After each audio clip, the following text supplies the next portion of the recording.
Ambati Silks, Kanchipuram Saree Store, now in Vijayawada. Exclusive Pattu Sarees, Salwas and Lehengas.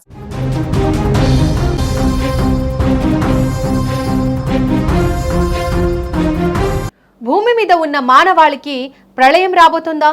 పరిణామాలు అదుపు తప్పితే మనుషులు పిట్టల్లా రాలిపోతారా? ప్రస్తుతం ఇరాన్ రియాక్షన్ చూస్తుంటే అది జరుగుతుందేమోనని ప్రపంచ దేశాలు మరియు ముఖ్యంగా ఇరాన్ పక్క దేశాలు వణికిపోతున్నాయి. అమెరికా, ఇజ్రాయెల్, ఇరాన్ మధ్య సాగుతున్న భీకర పోరు ఇప్పుడు 4వ వారంలోకి ఎంటర్ అయింది. ఇరు పక్షాల మధ్య దాడులతో మిడిల్ ఈస్ట్ బాగా అట్టుడుకుతోంది. ముఖ్యంగా అమెరికా మరియు ఇజ్రాయెల్ చేసిన మెరుపు దాడుల్లో ఇరాన్ తన పవర్ కోల్పోయింది. తన సైనిక సంపదతో పాటుగా ముఖ్య నేతలను కూడా కోల్పోయి ప్రస్తుతం డిఫెన్స్ లో పడిపోయింది.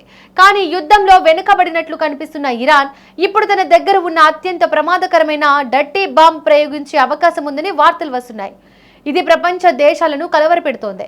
న్యూక్లియర్ వార్ వరకు వెళ్లకుండానే శత్రువులకు భారీ నష్టాన్ని కలిగించేందుకు ఇరాన్ ఈ డర్టీ బాంబ్ మార్గాన్ని ఎంచుకోవచ్చు. అసలు ఈ డర్టీ బాంబ్ అంటే ఏంటి అనే డౌట్ అందరికీ వస్తోంది. ఇది సాధారణ అణుబాంబు కంటే చాలా డిఫరెంట్. డైనమైట్ లాంటి పేలుడు పదార్థాలకు రేడియోధార్మిక పౌడర్ లేదా గూళికలను కలిపి దీనిని తయారు చేస్తారు. ఇది పేలినప్పుడు భారీ విధ్వంసం జరగదు, కానీ ప్రాంతమంతా ప్రమాదకరమైన రేడియేషన్ వ్యాపిస్తుంది. దీనివల్ల గాలి, నీరు, భూమి పూర్తిగా కలుషితమైపోతాయి. అక్కడి జనాలకు క్యాన్సర్ లాంటి ప్రాణాంతక వ్యాధులు వస్తాయి. ఆ ప్రాంతం నివాసయోగ్యం కాకుండా పోతుంది.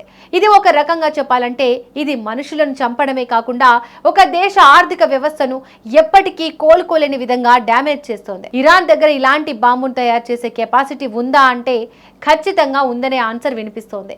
హాస్పిటల్స్ లో వాడే మెడికల్ ఎక్విప్మెంట్, ఇండస్ట్రీస్లో ఉండే రేడియో ధార్మిక పదార్థాలతో దీనిని చాలా ఈజీగా తయారు చేయవచ్చు. పైగా ఇరాన్ దగ్గర ఇప్పటికే హై క్వాలిటీ యురేనియం నిల్వలు ఉన్నాయి. ఈ నిల్వలతో డర్టీ బాంబును తయారు చేయడం చాలా తేలిక అని అమెరికా వార్నింగ్ ఇస్తోంది. ఇప్పటి వరకు ఇరాన్ సుప్రీం లీడర్ ఖమేనీ అణు ఆయుధాలకు వ్యతిరేకంగా ఉన్నాడు.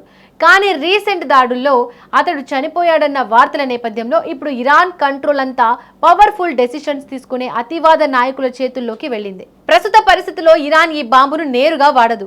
హిజ్బుల్లా లేదా హౌతీ లాంటి తన ప్రాక్సీ గ్రూప్ ద్వారా దీనిని ప్రయోగించే అవకాశం ఉంది. దీనివల్ల తమకు ఎలాంటి సంబంధం లేదని ఇరాన్ ఈజీగా ఎస్కేప్ అవుతుంది. ముఖ్యంగా రద్దీగా ఉండే సిటీస్, సముద్ర మార్గాలను టార్గెట్ చేసుకుని ఈ దాడులు జరిగితే ప్రపంచ చమురు సరఫరా ఆగిపోతుంది. అప్పుడు గ్లోబల్ ఫినాన్షియల్ క్రైసిస్ వస్తుంది. ఇరాన్ తన చివరి ప్రయత్నంగా ఈ డర్టీ బాంబ్ అస్త్రాన్ని ప్రయోగిస్తుందని ఎక్స్పర్ట్స్ భావిస్తున్నారు.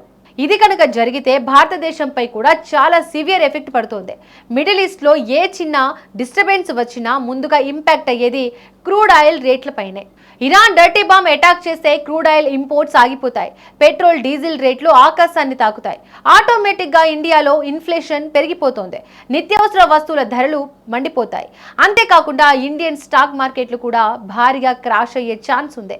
గల్ఫ్ దేశాల్లో ఉన్న లక్షలాది మంది ప్రవాస భారతీయుల ప్రాణాలకు, ఉద్యోగాలకు కూడా పెద్ద ముప్పు వస్తోంది.